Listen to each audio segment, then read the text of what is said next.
أعوذ بالله من الشيطان الرجيم. بسم الله الرحمن الرحيم. يوم ندعو كل أناس بإمامهم فمن أوتي كتابه بيمينه فأولئك يقرؤون كتابهم ولا يظلمون فتيلا. ومن كان في هذه أعمى فهو في الآخرة أعمى وضل سبيلا.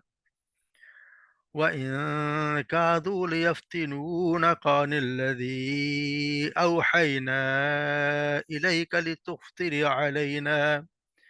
لتفتري لتفتري علينا غيره وإذا لاتخذوك خليلا.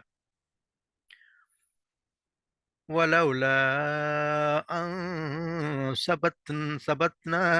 ثبتناك لقد كدت تركن إليهم شيئا قليلا.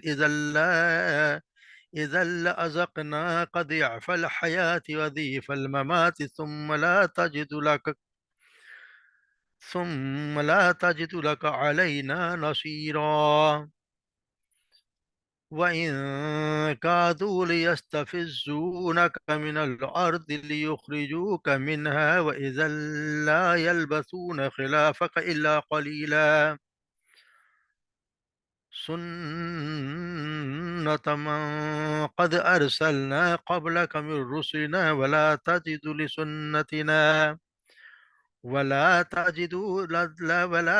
لسنتنا تحويلا.